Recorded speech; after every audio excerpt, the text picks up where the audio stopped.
Hey riders, Eric with Ride Adventures here, and I wanted to do a video today in response to some questions we've gotten over the years. You know, Garrett Galvan is our in-house teammate, pro photog and videographer, and sometimes the questions pop up about what equipment you're using, how do you do this job, a travel videographer and everything like that. So I thought I would bounce through a couple of, primary topics that you might be able to share some expertise on, help aspiring travel vloggers or videographers make sure they're making it easy on themselves and getting good results out there on the road. So yeah, and I mean, even if you're just you got a motorcycle trip coming up and you want some good pointers on some tips on capturing the right shots, I think this video will definitely work for you as well. And if you want to know more about Garrett personally, watch for another video we're releasing around this time where you can find out how he ever got into this in the first place.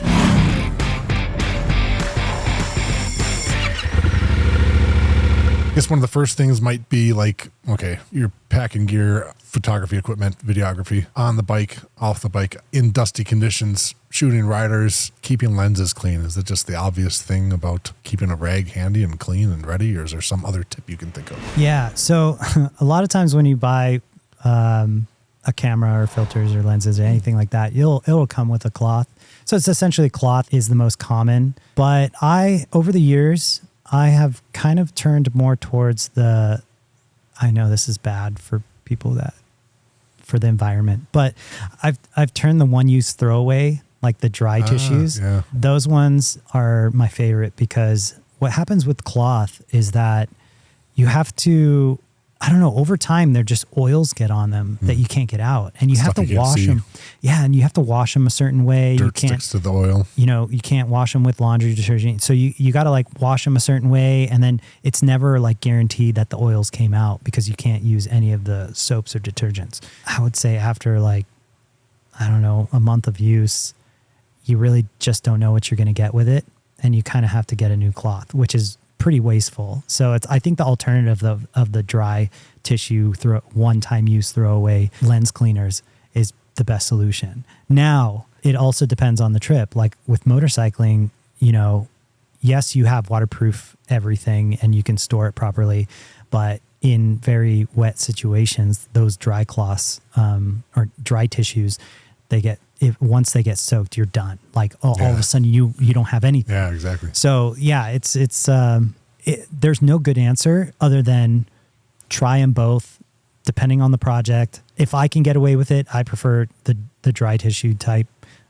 cloth. You mean when dry tissue, you mean the one single-use disposable kind of a thing? Yeah. Yeah. Okay. And then have a backup of some cloths tucked away somewhere dry and deep into your backup luggage. plan. Yeah. All right, good stuff. What about just in general staying protected? I've seen, I can't remember the name of that bag you bought, sort of a square bag that sat on the tail rack of whatever bike you were riding. You've probably, whether it's protecting the whole kit and all the equipment you have or individual items, any protection thoughts? How to, jostling on the bike, right? It's right. All the vibrations and everything. Mounting a cell phone on the wrong cell phone mount can break the stabilization in the iPhones or whatever. And so without the dampener, right.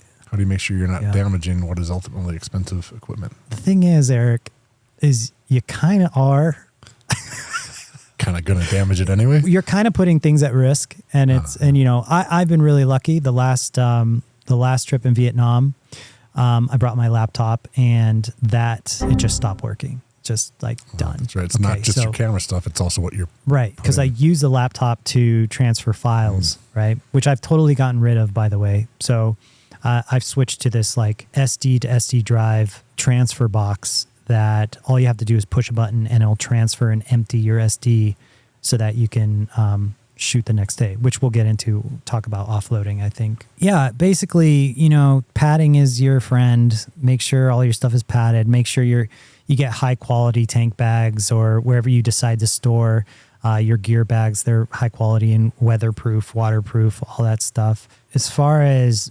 vibration, I try to put things, I have proper camera bags with pads. And that's the best I can do.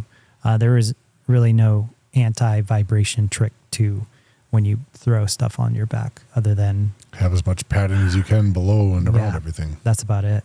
Okay. Yeah. But stuff gets broken, every once in a while. Yeah, well, when you fly a drone into a tree. Oh, I remember that. But that's a whole other thing. That's a whole other thing. What about having quick access to, actually one of the cell phone mount reviews we did, I said it was the Ram X mount was my biggest problem with that thing was how much time messing around with those corner rubber bands to get the thing on and off. And first trip I ever used that thing, I was literally not getting photos or videos I would have because I was so sick of taking the thing on and off of the mount. But it's not just cell phones mounted on mounts. It's also cameras in tank bags and cameras behind you. You have a quick access tip? Yeah, I do have a tip there. So yeah, when I first started, I thought of all these great shots that I was going to take. And so you load up all your gear, but you quickly realize that if you can't access your gear easily, you probably won't have either time to do it in order to get the shot that's happening that you're like, oh, I need to get the shot. Or you'll not be motivated to dig through your crap just to set up like a slider or even just having your drone stuffed in the bottom of your sack. So you need all that stuff kind of like up and ready to go. And one of the things that kind of now how I shoot is I'll have 3 mounts on my helmet. The cameras are already attached before I even leave the house. Like I'll have a camera poured in back. I'll have a camera, a vertical cam, side cam, helmet cam, for vertical format for, all the social media and stuff. And then I'll have my chin GoPro. And that'll be like my foundation coverage of behind me, in front of me, and then for social media. So that's the first thing. And then I keep my drone and my main cam in the tank bag. It requires a little bit of padding because, the bottom of those tank bags are pretty thin. So you got to put a little padding under there. But yeah, I rest my main camera on top. And then by main camera, I mean the one I shoot with is the Canon R5. So I put my R5 on top there. And, when I say put padding underneath, I used to not. And I kind of snapped my camera in half once on a motorcycle trip, PCH, Pacific Coast Highway. Yeah. I don't think I have any shots of it being broken, but I had to go quickly to a repair shop and get it fixed before the next day. The body of the camera? No, they can't. Sorry, the lens, where the lens attached to the body, the metal got bent. Wow. Yeah. So they had to no crash or anything just from riding? Yeah. Wow. Just vibration damage. It just it just started disconnecting. It didn't get bent like there was blunt force trauma or whatever, but there was it started becoming loose and bending, warping. And then it lost connection with the camera body. So all of a sudden it didn't work. And I'm like, why is it not working? And so they had to kind of replace it and then screw it in and make sure it was really tight and all the connections were tight. So it's just vibration over time. Like things just get loose and start warping and stuff like that. So what was the question? I think we were just talking about, it was quick access, but we kind of went back to the idea of protection too. Right. Protection, quick access. I have the drone and my R5 right there, ready to go. Obviously quad lock makes it easy. You're good to go. And with technology these days, everything's getting smaller, right? So it's a lot easier to fit all the things that you need where you need them, in the tank bag or on a quad lock or whatnot. And isn't there a little bit of maybe having to have less equipment with you because, for example, a smartphone does so much these days? For sure. Yeah. You really don't need much to capture some amazing stuff. You would mention before managing offloads. What are you doing with that? You have an SD going to an SSD or something like that? Yeah. So it's something, if you're getting into this career, it's something you need to think about is every single day is a lot of work. If those files go corrupt or they go missing or they accidentally get deleted, something happens. You drop the camera in the water and everything's sometimes with irreplaceable footage. Yeah, like that exactly. Best shot ever can disappear. Yeah, if you have footage from 4 days ago, every time you take that footage out on a motorcycle, you're putting it at risk, right? So every night, after a day of riding, you want to store that. And this is even bigger deal when you're working with clients that expect certain products. You can't just be like, oh yeah, my last day I dropped the camera and it's cool, right? You didn't need to pay me for all that. And it was the most scenic day of the trip or something Well, like yeah, that. yeah. So it's like the offloading strategy is just securing every single day's footage to make sure that you're going to have it in the end of the trip. And isn't that the discipline, I think you said, is to make sure you're doing it daily? Because, and I'm nowhere near the professional, but like I've, collected photos and stuff and over a trip, and like, unless you kind of keep up with it, it becomes so much heavier to go back and organize and remember. That's a good point. Like, so having the daily discipline, and I know you've mentioned many times those evenings offloading can get a little long sometimes. Yeah, every night the discipline of doing it basically you have all the day in your mind fresh. So it's like, what were the names of those places? And sometimes you're in international places, you're shooting, you're like, oh man, it's hard enough to remember some of the names around the world, like in different languages. So it's like, okay, what were these places? And then you got to make the folder name, got to make the day, and put the files exactly in that, because a lot of times files can kind of look similar, and you could be like, where was this again, and where was that, and then it's like when you like you said, like you just kind of get overwhelmed when you have a bunch of stuff that's just disorganized. You're just like, I don't know. Like, and if you didn't have the discipline to offload it the night before, all of a sudden next day, oops, the card is full in the middle of a shot. Camera or whatever could get stolen during the day instead of being files on a secure spot in your luggage somewhere. Yeah, there's just too many things, I think, if you let it all stack up. We touched on it a little bit before, but any ideas for reducing your overall equipment haul? Like, how many cameras, how much equipment you're bringing? Like, if you had to choose one camera to do it all at this point, for example, somebody that needs to pack up light.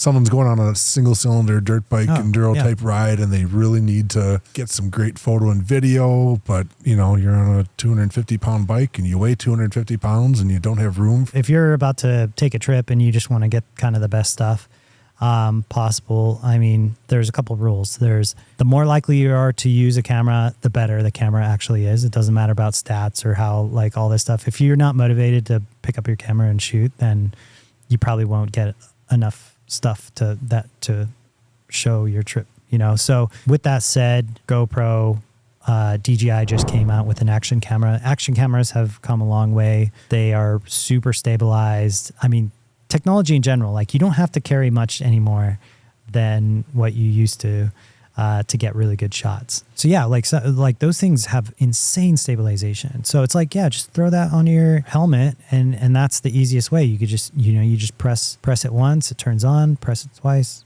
turns off. Easy, really easy. You can capture a lot of stuff and small. But the fisheye thing. Yeah, the fisheye thing, you can change it. I mean, you don't have to have the fisheye thing. They have options. So you can go linear. Not in editing, but like at the time you turn on the camera, you can change that. Oh, I didn't realize that. And then the camera, the iPhone or any phone with a camera, smartphone, it's right there. Incredible. You're probably using it for GPS already. Quad lock. I use quad lock. You use quad lock. Really like quad lock. I even have it in my car. Like, I totally bought into the whole ecosystem of quad lock. It's easy to use. Which is kind of what you have to do. You do peak design, or you do quad lock, or you do RAM, or whatever. Whatever ecosystem you want to invest in, just having it easy and ready and available to get the shots is, don't worry about the stats. Don't worry about bringing your big DSLR or anything like that anymore. That's the everyday rider, though. If you're a videographer, it's really hard to say what you should bring, because each project is different, and you'll see yourself kind of putting together different packages for different projects, and depending on the demand. And yeah, like what I pack for motorcycle trips is a lot different than what I pack to shoot at location, like here at a hotel or something, or at a hotel, or anything like that. Yeah, it's totally different. And with motorcycling, it's always about exactly what you're saying. Like, it's going to get dust, it's going to get dirt, you're going to have to stay light, like motorcycle videography has been one of the most educational things for me. It's just like, there's so many little tricks that you have to know. It's so detailed and just, to make the good stuff. Yeah. It's actually perfect what you were talking about, dust and dirt. I was going to ask, in the event you are not reduced to the minimal stuff, but you do have your full set of, expensive equipment and a whole bunch of stuff with you, any tips on insurance policies to cover that stuff? Yeah, that's probably a really good one. My favorite that I've used over the years, actually probably the last 4 years, Professional Photographers Association. PPA. They're out of Atlanta, Georgia. It's really great because like I call them every once in a while to ask them questions, and like they just answer. It like really seems like it's like a kind of a small family there, you know what I mean? So I could just call them up and be like, hey, I got this question. Oh, Garrett again. Oh, you broke another camera, Garrett. Yeah, exactly. No, I don't think they would like me very much. Every time I called them, it was a problem. I don't know. They've been good to me so far. They've been quick to turn around stuff when I needed things like emergency during projects and stuff like that. And just by signing up to the PPA membership, you get like $15,000 in coverage. So it's like you don't even need to. They have like different tiers of insurance plans, but they also just have a membership, which is the least expensive. You just get the membership, and you're already getting all these different professional benefits. So as a photographer, videographer, even professional benefits in the sense where it's like there's plans that cater to a professional. So you get, God, what is it when I tell you to do something and you hurt yourself and then now it's my fault? You are liable for my having hurt myself? Yeah. Like if I'm a photographer, videographer, and I tell you, hey, pose like this, and then all of a sudden you break your back, or hey, do a wheelie. That means and I'm dumb. And then you die. Like, no, you don't die, but you do a wheelie and then you get hurt. It's a certain type of insurance. It's called professional liability or something like that. Yeah, something like that. Yeah. Something, God, there is a name that is just not coming to me. But yeah, they cover all those different things that you could possibly need as a working professional. Not just the equipment, but the people you could trick into taking long walks off short bridges. I guess so. Yeah, cover your bases. Good stuff, though. Thanks for sharing. I'm sure a lot of people, hey, this is better for everyone, that, you know, the more tips you're giving people for traveling lighter, keeping their stuff safe, and ultimately getting better footage, more memories out of all these. You know, hey, we want to see your good photos and videos as well. So thanks for watching. If you have questions, leave them in the comments below. Garrett can probably help us some more like that. And thanks for watching, everyone. We'll see you out there. Right on.